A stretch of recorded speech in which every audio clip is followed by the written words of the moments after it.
Trump is the president, and Epstein is dead. So why is this story still haunting the White House?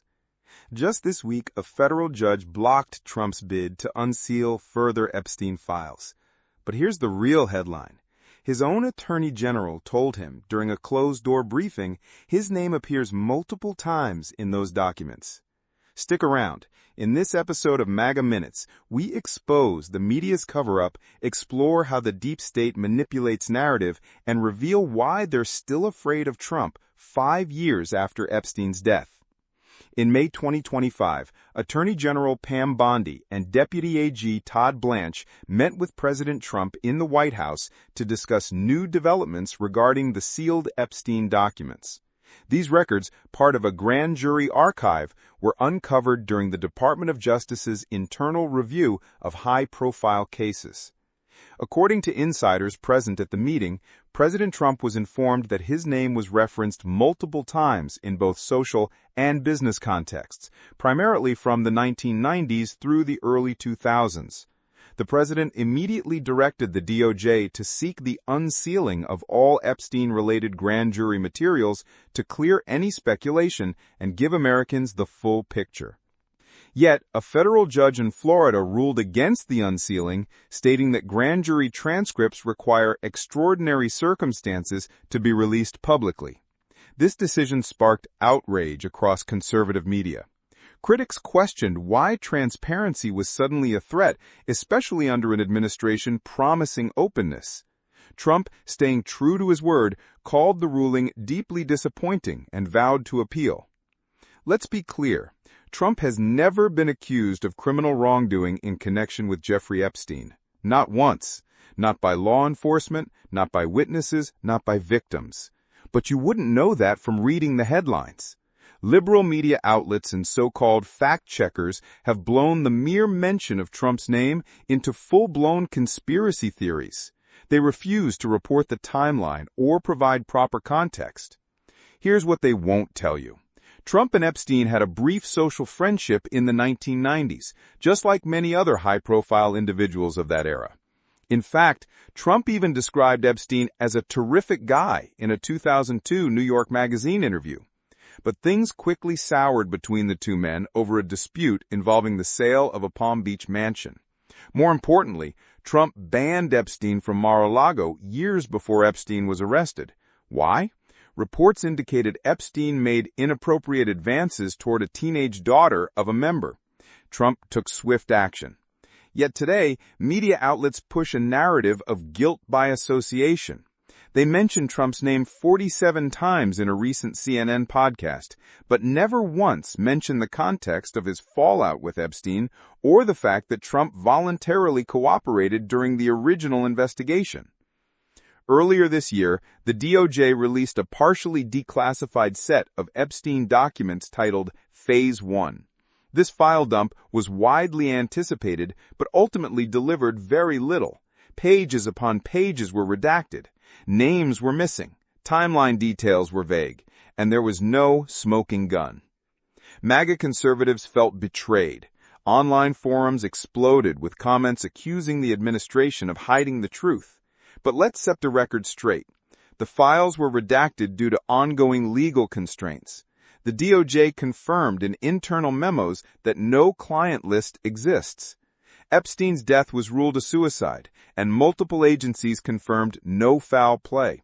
Still, that hasn't stopped conspiracy theorists from claiming cover-up, nor has it stopped liberal media from weaponizing partial information to attack Trump. Now let's talk about the legal fight. After the Florida judge denied the release of grand jury records, the Trump administration filed a motion with the U.S. Court of Appeals. Their argument? The American people deserve the full truth, not filtered fragments.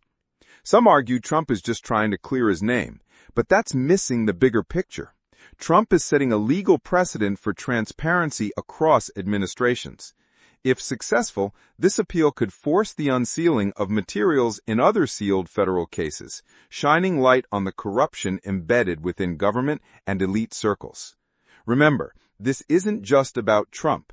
It's about how institutions silence truth to protect power. It's now July 2025.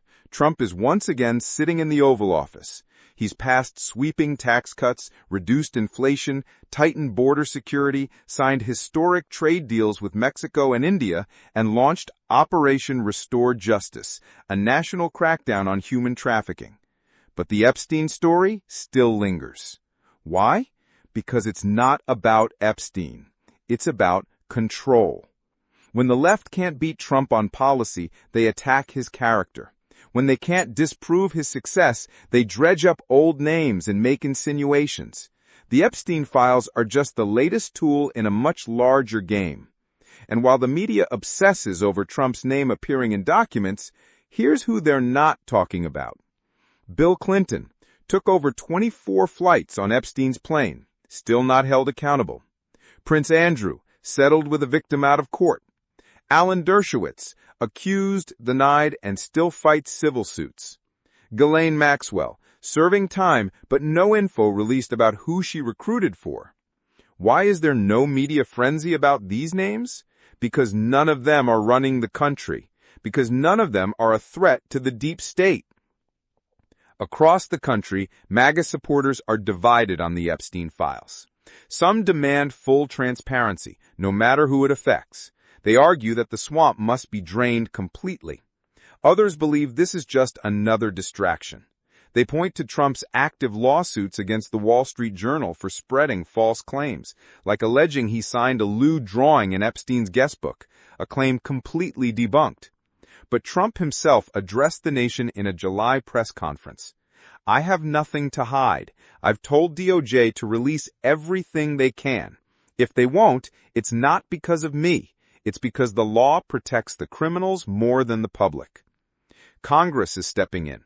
Republicans and a handful of moderate Democrats have backed a discharge petition to force a floor vote on the full unsealing of Epstein-related records. The House Oversight Committee is planning to subpoena Ghislaine Maxwell in August for live testimony. One Republican congressman even floated the idea of pardoning Maxwell if she provides detailed records of Epstein's inner circle. That proposal sparked national debate and split even MAGA voters. But the consensus remains: something big is being hidden. And Trump? He's not backing down. This is what they always do. They accuse, then redact. They hint, then bury. They inflame, then deny. And all along, they ask you to believe them over your own common sense. Here's what matters most. Trump has never been criminally charged in relation to Epstein. He banned Epstein from Mar-a-Lago. He has fought for transparency, not against it. And he's delivering results while they chase shadows. So when they shout guilt with no evidence, ask why. When they hide documents, ask what's in them. When they bury names, ask who they're protecting. Trump is leading, and they can't stand it. If you believe in truth, transparency, and accountability, hit that like button. Subscribe to MAGA Minutes for real talk, not media spin. Share this video. Drop a comment that says truth if you stand with Trump. And remember, when they can't beat your record, they attack your name instead. We won't let them rewrite history. We won't let them silence truth. And we won't let them win. This is MAGA Minutes. Stay informed, stay loud, stay proud. Until next time, God bless President Trump and God bless the United States of America.